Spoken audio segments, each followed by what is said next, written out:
Thanks so much for joining us on the program. Now, Nigeria's governing party, the All Progressives Congress, APC, has accused opposition parties of sponsoring the protests that rocked Niger and Kano states over hardship, lack of food, and high cost of living. The party says the opposition did that to give the impression that the administration of President Bola Tinubu is underperforming. Protests had rocked Niger and Kano states, with some youths and women resenting what they say is the depreciation of their purchasing power and the hoarding and export of food outside Nigeria. Reacting to the protests, the APC, in a statement by its National Publicity Secretary, Felix, urged Nigerians to be vigilant and not to be gullible to the attempt by the opposition to promote social strife through alleged incendiary rhetoric and manipulative plots. Major opposition leader Atiku Abubakar has, however, hit hard at the presidency. In reply to a presidential aide, he said, quote, "Would Bayo Onanuga deny that food prices, which constitute a significant portion of the Consumer Price Index (CPI) basket, soared to 33.9% in December, the highest level since August 2005? Would he also deny that in many states of the Federation, citizens have blocked roads in protest? Just yesterday morning, that's Monday, February 5, it was reported that hundreds of residents of Minna in Niger State blocked major roads to protest hunger and the high cost of living in the country," end of quote by Atiku Abubakar. Well, let's speak with the National Publicity Secretary of the governing All Progressives Congress, Felix Morka, who is also a lawyer. Thank you so much, Felix, for joining us. Thank you, Sambo. Is APC and the presidency at the edge at the moment because of all these protests? And why does it look like the APC is politicizing it? Thank you so much. No, the presidency and the party, our party, the APC, are not on the edge. Quite to the contrary, we are doing exactly what we're supposed to do. The president is keeping himself busy, governing our country and enacting difficult policies, but doing so because those policies are inevitable for any meaningful, significant change or turnaround in the fundamentals of our national life, the economy and other sectors.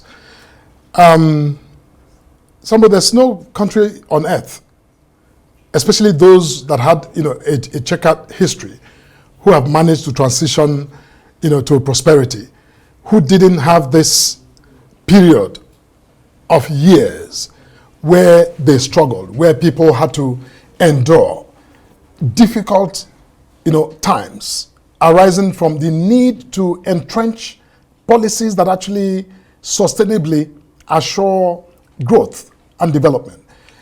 There's no country mentioned that people haven't gone through that. And our country, we attained independence in 1960. Since 60, for the most part, we were under military dictatorship. Now, fast forward to a civilian democracy. The period we've had, all of the problems that today have, culminated into the context of your show today, were created generationally. They were not created by any specific government. These problems were created. And for me, as I'm not an economist, but from my basic understanding of economics, I know that you cannot govern a country of over 250 million people with just one product in your basket that fetches, foreign exchange, and expect that as the country continues to, increase in population, then this single monoproduct basket will continue to guarantee, the sustainable good life, especially when that product itself is liable to all the vagaries of not just the national, peculiar contests of the economy, of security and sabotage and all the other factors at play, but also, liable to all the vagaries of the international, economic system. Today there's no country that is safe, that is without pressure. Europe, as we speak, all of the farmers are in the streets. They're not in the farms. Their tractors are elsewhere. So my point is that some actually. Well, listen, when I say Europe, I mean significantly. I mean that's a major development in Europe. The United States is going through its own patch. my point to you, Sambo, is that, there comes a time in the life of any individual or family or community or country where you have to look at yourself in the face and make decisions. We have run the whole subsidy regime. We thought it worked. But, yes, it created this phantom, comfort zone for our people, where we thought, well, you can just dash into the filling station and buy fuel at, whatever, few naira. But we have since realized that we were digging a hole that we now have to fill. And filling that hole is not a piece of cake. It's not a walk in the park. Yeah, but President Tinubu knew all of this, and he, along with your party, promised Nigerians that they actually have the capacity to tackle this country's problems. And that's why they went to the polls and Nigerians elected them. You mean APC and the president promised to do so in 10 months? Well, of course. No. President Tinubu knew the problems. Nobody promised. And that aspect of the economy is his strongest point. I mean, yeah, for insecurity, yes, people may say he's not a former military general like Buhari and all of that. But for the economy, President Tinubu consistently, while campaigning, says he knows how to unlock the economy. And and that's exactly what he's doing, Sambo. Unlocking the economy is not the same as putting a key in your keyhole and turning the key and opening your door. Unlocking the economy is a programmatic, endeavor that calls into question factors that are within and outside of your control. When the president said that he is going to turn the economy around, he meant business.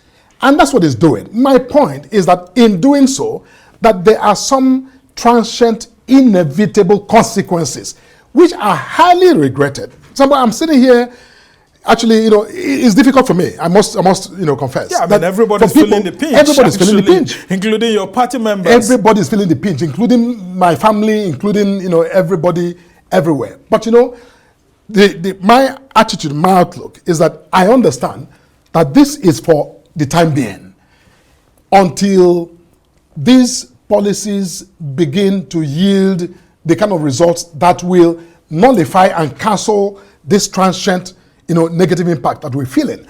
Today at the National Assembly, you saw what happened. All of the key, managers of the economy were there and testified. And the outlook that they presented was a positive one. It was not a gloomy one. As a matter of fact, the CBN governor was, said categorically, even the coordinating minister of the economy also said that, soon and very soon, the impact of these interventions will begin to, manifestly be self-evident. And I think that's what we need to think about. And, so my sympathy for the time being is with our people.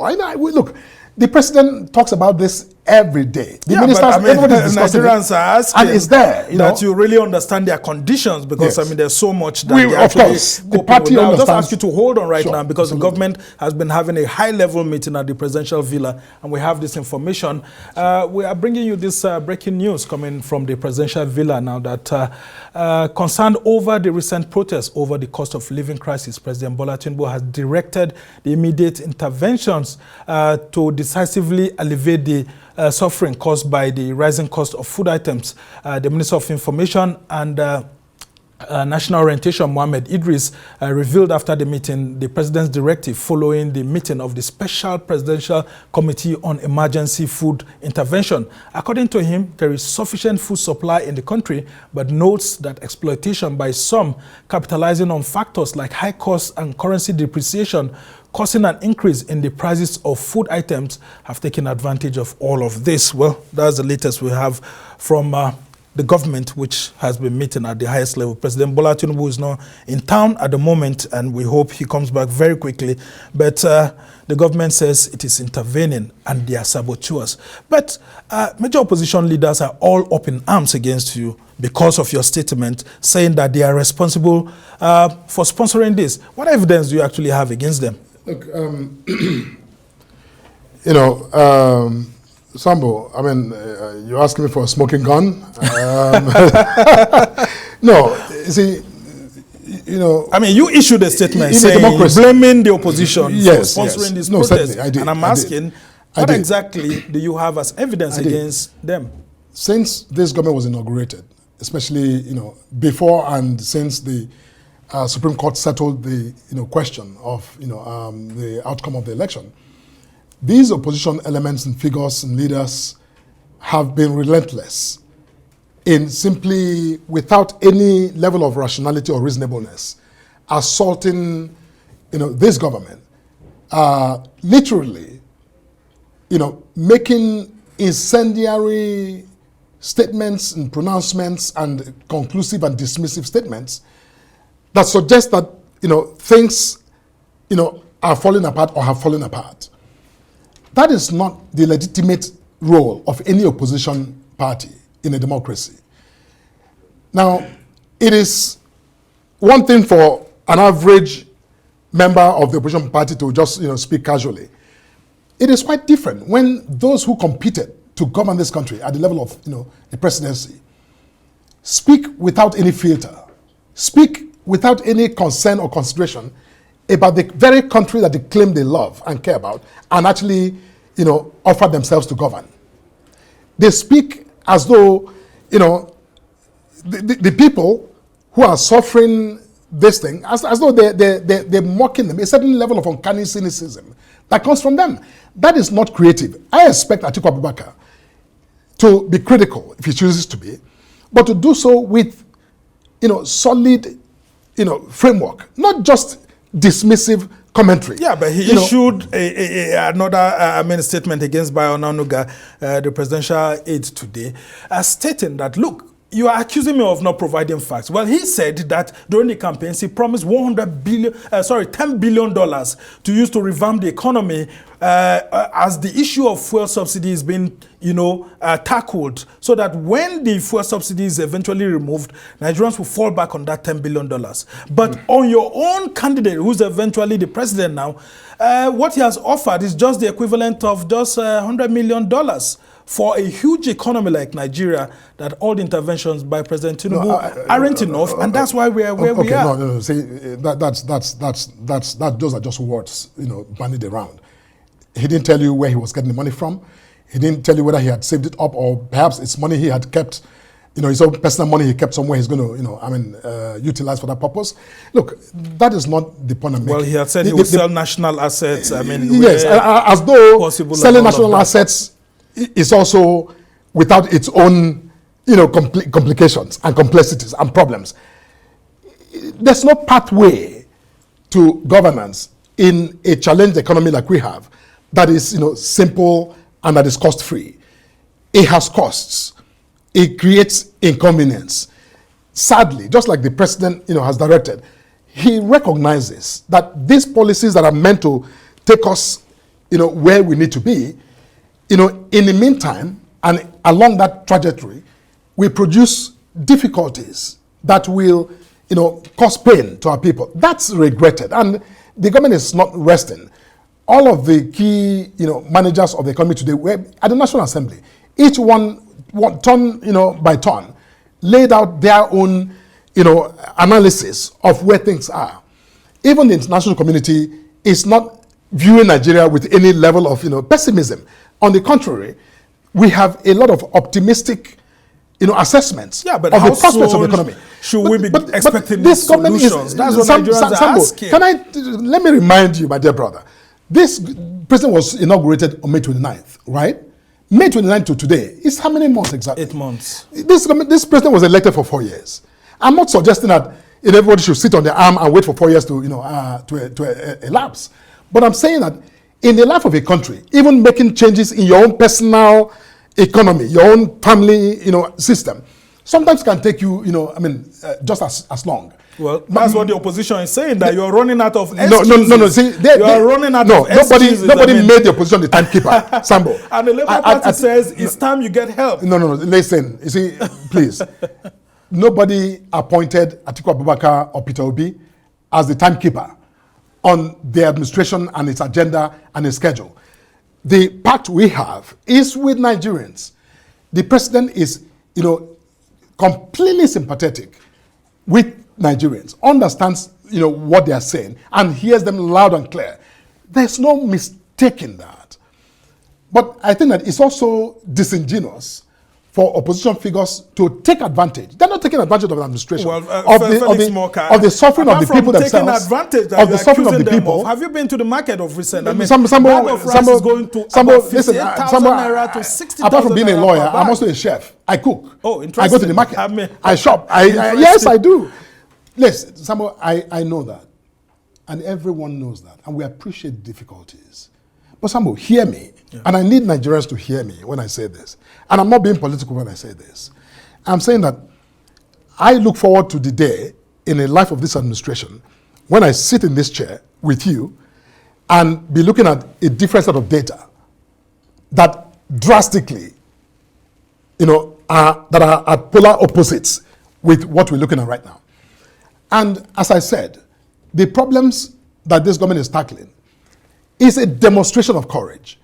Because, other previous governments, some of the previous governments, would rather just gloss over the problems and just, govern existentially. Yeah, the presidency is saying that President Tinubu inherited a weak economy. But I thought that during the campaigns, we're being told in flowery language that former President Buhari had done so well for the economy, and then, of course, the country was on the right path. And President Tinubu, when he comes in, will actually maintain whatever had been done by President Buhari. Yes, Ambo. Build on it. Yes, and that nothing has changed. That is still the case. That's still the premise and the understanding. Government is a continuum. As I said, if you take a historical perspective and take government from whatever time you want to take it, even from in time of independence, up until, say, the Jonathan administration, we didn't have a perfect economy. We had a phantom economy.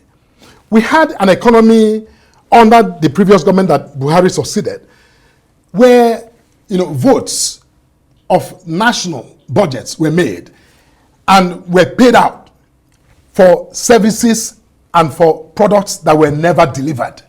So that money was in the economy circulating, and people thought there was more money available because individuals, look at the Lagos-Ibadan Expressway that was awarded multiple times and was never built. All of the monies that were awarded and were paid out in the name of that road ended up in the hands of people.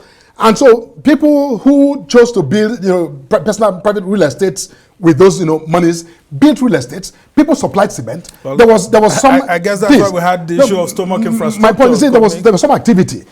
My point is that when you compare that government with Buhari, under Buhari administration, the award that was made for Lagos-Ibadan Expressway was delivered. A lot of the infrastructural projects embarked on by that government were delivered, but it was a foundational corrective administration. This government is building on the policies of the Buhari administration to lay down now deep, fundamental reform that hopefully presidents that will come long after President Tinubu has, served the stem, will find, a strong structure, economic structure to build upon for greater progress. So I think that we are at that point in history where we must recognize the imperatives of now and not just be sensational the opposition is doing. Some of the opposition parties will also say you two are being sensational by your statement that you issued today. But Felix Morka, as a spokesman of the governing party, I want you to explain this in a very simple term, how the government is tackling this issue of high cost of food to that man or that woman who was on the streets in Minna protesting, and that woman or that man who was on the streets of Kano protesting. And we had a new one today in Port Harcourt, where some women came out to say, look, we haven't been seeing light, and it's been difficult for us to sleep, and even our husbands are finding it difficult to do their duties. Speak to that man or woman or that young man, that young girl, that young boy on the street as to how soon these things that your government is doing can help assuage the problems on ground. The government, at the outset of this administration, when they announced these far-reaching policies, rolled out, some measures that were meant to mitigate on the impact of this. Those measures are still, being rolled out. They're still, work in progress. The agricultural sector, for example, Abu Kyari, the Minister of Agriculture today, I think laid out a number of initiatives that they are also, championing to mitigate on the the supply end, to boost supply of food and ensure that there's sufficient food in the market. Now, on the other side, a lot of the pressure in the economy, even on domestic food supply, has also to do with the events unfolding in the forex sector, where regrettably in our country, our naira has remained a currency, whereas the dollar has become a commodity that Nigerians buy with their naira and then stock. And therefore, disrupting the chain of supply and the flow of the usual interaction between demand and supply in an unhealthy way, in a way that forces demand to skyrocket, whereas you have a shortfall in supply. Economics is economics. When you distort any system improperly, there are consequences. So in all of this conversation, we are calling President Tinubu. He's the President of the Federal Republic. We have state governors as well that have a duty to act and intervene in their own states. Yeah, and at their own that's levels. the other question I wanted to ask you. What is happening? The governors just seem to have left President Tinubu at the center. We saw that there was a meeting, I think 2 or 3 days ago, where some of them said, look, they are coming together to form this food security partnership. Absolutely. And all of that. But shouldn't the president actually be working more with them to the National Economic Council to ensure that whatever has been disbursed trickles down? Because people are saying that this money is just hanging somewhere. They are not saying it, and things are getting so expensive. No, but again, the budget, in fairness, Sambo, the budget for this year was just passed recently, and it's just beginning now to, unpack. And so but before then there was a supplementary budget, and before then there was a full budget. No, look, I understand that. All that were, outside of I'm talking about the full budget of this administration that is just beginning now to, get implemented. My point is that I urge our people who are going through this, rough time to tarry, and to stand fast, because this will pass. Those market prices will, transform. The CBN governor, they will drop. The CBN governor today, the CBN governor today went on record to say that based on their targeted, inflation targeting policies, they expect a drop to about 21%. All right. From where it is now. So the point is that there's no reason to despair. The government is up and doing, and in no time, Nigerians will be, they will celebrate some of these policies that appear difficult today, but we pave the path for a better tomorrow. Well, that is unquestionable. Just before I let you go, the opposition parties are asking you to seek for help. Let there be a bipartisan approach to this issue of the economy. If your government has run out of ideas, seek for ideas freely from other places and all of that. That's a mischievous suggestion. Well, I must say, what the Labour Party is asking you to do. Then the Labour Party is being very mischievous. This president, from the day of his inauguration, even before his inauguration,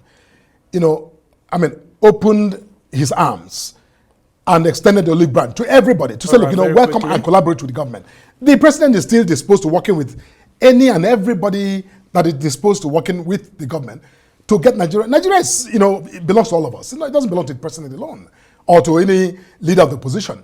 It is our country, and we have a collective responsibility to fix the challenges that we face. Yeah. And it must be done with that level of altruism and patriotism.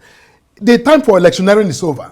So any opposition leader today who is simply, saying, people protested in Niger and come out with, a billboard that the economy is, that is completely disingenuous. Yeah, but they said it's not helping anybody. When President Tinubu was in the opposition, sometime around 2012, he actually led some of the protests against the removal of fuel subsidy. So he's a master strategist when it comes to disrupting other people's government. And so he's been paid back in his own coin. No, what will you say about that? No, but again, I don't agree. I don't agree. And if that's what the current opposition is doing, then they need to desist, because That's not serving the interest of Nigeria. Well, in 2012, we had this issue everywhere, and we're just hoping that they will all come together because we all have one country. We have, absolutely. And we just hope that the APC will embrace a bipartisan approach to solving the problems of the economy. We will, and we have always kept that door open. All right. And it remains open. We must thank you so much, Felix. Morka Thank you. is the National Publicity Secretary of the Governing All Progressives Congress. And of course, he's been speaking with us here, trying to enlighten Nigerians on what the governing party is doing, including its government in power. And of course, he's very confident that President Tinubu will be hands-on these issues and solve them in no distant time. We must thank you so much for being on the program.